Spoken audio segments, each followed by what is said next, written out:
সাংসদ গৌৰৱ গগৈ কাৰ নিমন্ত্ৰণত পাকিস্তানলৈ গৈছিল এই চাইনে পাকিস্তানৰ গৃহ বিভাগে স্পষ্ট কৰিব লাগে এই প্ৰশ্ন মন্ত্ৰী জয়ন্ত মল্ল বৰুৱাৰ।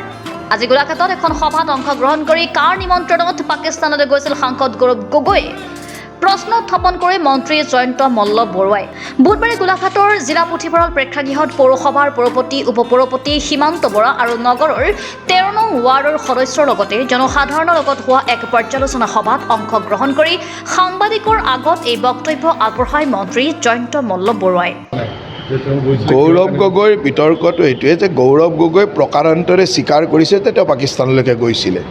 এতিয়া তেওঁ বেলেগ কিছুমান যোৱা মানুহৰ নাম কৈ আছে, যিসকলে MEAৰ ক্লিয়াৰেন্স লৈ বিদেশ মন্ত্ৰালয়ৰ পাৰ্মিশ্যন লৈ বা বিভিন্ন ৰাষ্ট্ৰৰ কামত গৈছে। এতিয়া আদৱানী ডাঙৰীয়া যোৱাটো তেওঁ কম্পেয়াৰ কৰে, তেওঁক যশৱন্ত সিং যোৱাটো কম্পেয়াৰ কৰে। এইসকলতো ৰাষ্ট্ৰক জনাই গৈছে, সকলোৱে জানে তেওঁ তাত গৈছিল। তেওঁ কিয় মনে মনে গ'ল, কেতিয়া গৈছিলে, তেওঁ যে মনে মনে গ'ল সেই কথাটো আজিলৈকে প্ৰকাৰান্তৰে স্বীকাৰ কৰে যে গৈছিলে, কিন্তু তেওঁ নকয় কিয় গৈছিলে। তেওঁক ISIয়ে মাতিছিল নে তাৰে হোম ডিপাৰ্টমেণ্টে কিয় মাতিছিল, কিয় গৈছিলে, কোন কোন মানুহক লগ পালে, কি ৰাষ্ট্ৰদ্ৰোহী কাম কৰিলে, ৰাষ্ট্ৰৰ বিৰুদ্ধে থকা মানুহ কাক কাক লগ পাই আহিলে, কি গোপন তথ্য তাত কৈ আহিলে বা গোপন তথ্য ওলাবৰ কাৰণে তাৰ পৰা পৰামৰ্শ লৈ আহিলে, এই কথাখিনি কওক।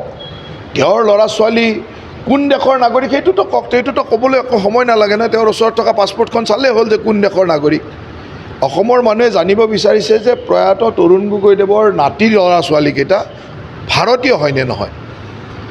অসমৰ সাংসদ এগৰাকীৰ পুত্ৰ, সাংসদে নহয়, বিৰোধী দলৰ উপদলপতি, ৰাষ্ট্ৰৰ বিৰোধী দলৰ উপদলপতিৰ মাইনৰ ল'ৰা ছোৱালীকেইটা, মেজৰ হ'লেও মই নকওঁ যে মাইনৰ ল'ৰা ছোৱালীকেইটা ভাৰতীয় নাগৰিক হয়নে নহয়। এজন ৰাষ্ট্ৰৰ উপদলপতিৰ পত্নীয়ে পাকিস্তানৰ এটা এজেঞ্চিৰ পৰা দৰমহা কিয় লয়, যদি কিয় লয় আৰু নলয় যদি ক'ৰ পৰা দৰমহা লয়, সেইখিনিয়ে ক'লে হ'ল। এইটোতো একদম সৰু কথা, এইখিনিয়ে ক'বলৈ তেওঁ কিয় সাহস নকৰে। আৰু চালে বাৰে কোবাই কয় যে আদৱানীও গৈছিল, যশৱন্ত সিঙো গৈছিল। আৰে আদৱানী, যশৱন্ত সিং এইবিলাকসকলেতো ৰাষ্ট্ৰৰ কামত গৈছে, সুন্দৰকৈ সকলোকে জনাই গৈছে তেখেতৰ জনা ডেট, তেওঁ কি কামত গৈছিল, তেওঁৰ লগত বিষয়া গৈছে, সকলো কথা পাতিছে। এইটোতো কোনো মানে নকৰিবলগীয়া ঘটনা নহয়।